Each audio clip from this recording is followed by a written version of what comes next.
is the way. This is the way. Again, we're doing Mandalorian Revisited tonight, our last episode before Season 3 comes out. What are we covering today, guys? We're covering Book of Boba Fett, Chapter 6, titled, From the Desert Comes a Stranger. Before we get into it, if you're a fan of our videos, please like our content and subscribe to the channel. It really does help us out and gives us the opportunity to create more content for you.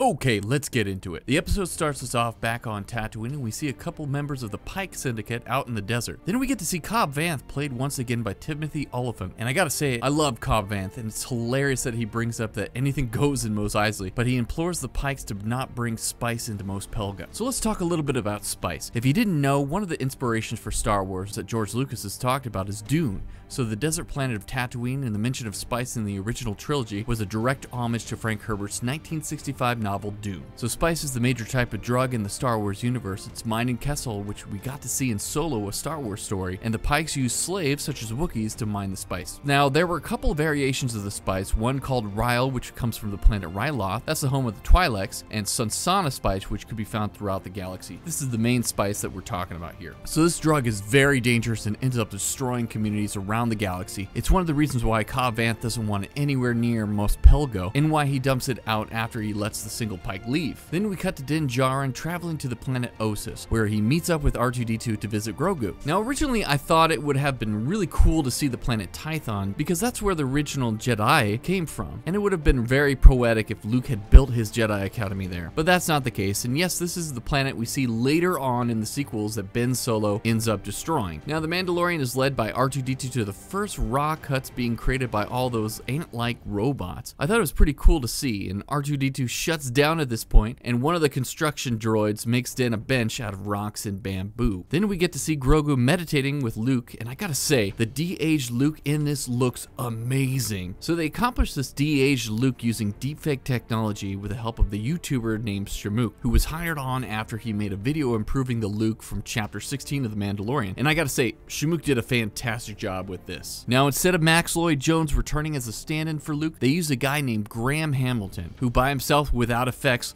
looks a lot like Mark Hamill. I'm very much questioning whether or not Disney cloned Mark for real now. And of course, Mark Hamill did return as he did on The Mandalorian, and it was on set, which I absolutely love. I love that they're utilizing him for these roles and bringing him on board. I hope they continue to do this in the future. So we see Luke meditating with Grogu, and of course, like Chewie, Grogu is always thinking with his stomach. So he grabs one of the one-eyed frogs with the Force to try and eat it. And it seems like Luke is feeling the frustration as the new teacher, and then lifts up every frog in the area, showing Grogu how with proper training you can grow your abilities in the Force. That's at least what I think he's trying to do here. That's the point he's trying to make. Now, I love the dynamic between Luke and Grogu and the poetry of it, knowing that it was Master Yoda who taught Luke, and now Luke gets to teach Grogu. I wish we got more of this, but as they walk, Luke talks about his old master, who would speak in riddles and ask Grogu if he knew anyone like this. This is where we find out that Grogu cannot remember his past, and so Luke offers to help him remember. So we get another piece of the puzzle of Grogu's history in this, which we first heard about in Chapter 13 of The Mandalorian, titled The Jedi, when Ahsoka communed with Grogu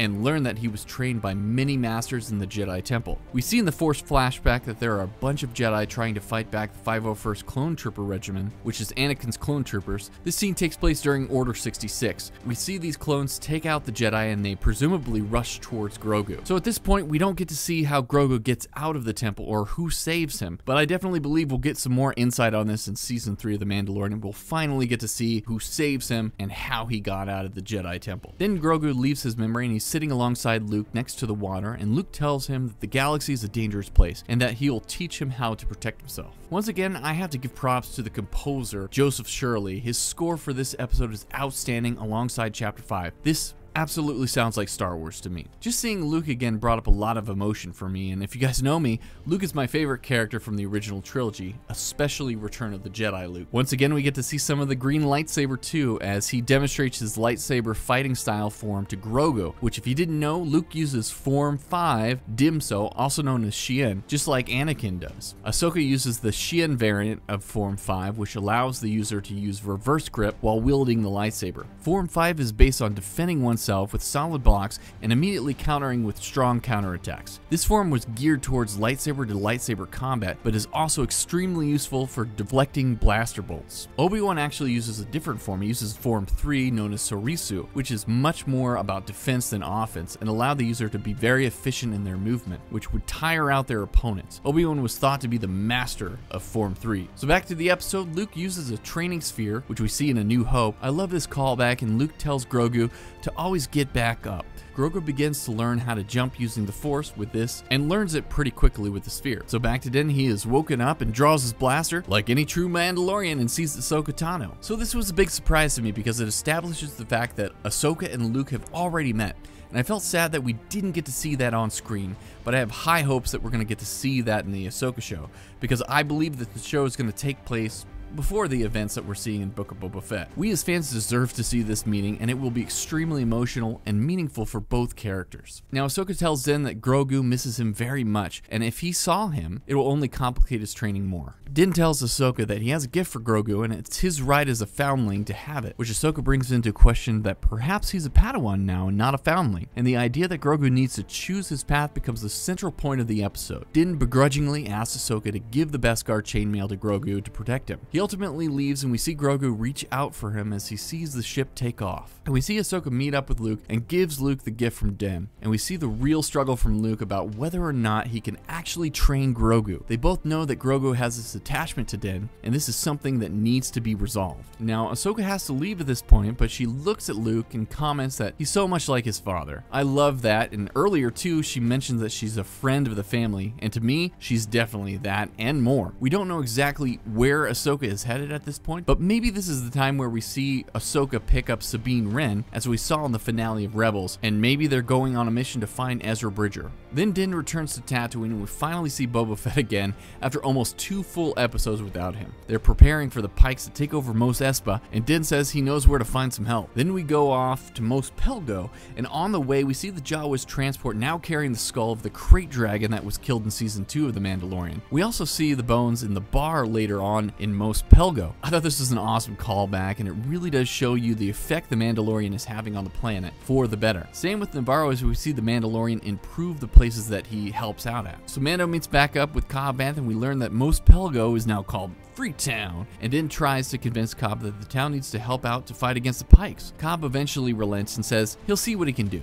Then, at the end of this episode, we see a stranger coming from the desert, and Cobb tells everyone to go inside. This was such an awesome thing to see. We finally get to see Cad Bane making his first live-action debut, and the look of him was outstanding. I loved it, and he was absolutely menacing in this. And the high noon shootout sequence was perfect. Bane shows why he's such a formidable bounty hunter, and with his quick gun skills taking down Cobb Vanth and his deputy, he shows why he's the ultimate gunslinger. He tells the town to stay out of the fight, and that as long as the spice flows, everything would be fine. Then we cut back to the now finished hut on Ossus, and Grogu is given a choice by Luke. He can either take the Beskar chainmail and return to the Mandalorian, or he can take Yoda's lightsaber and become Luke's first student. I know some people found some issue with this scene, but I found that Luke did the right thing, giving Grogu a choice. Many younglings never had a choice growing up in the Jedi Temple, and maybe if they did, there'd be far fewer Jedis that had turned to the dark side. So I think at this point Luke knew that Grogu's heart really wasn't in it, and wanted to give him an out.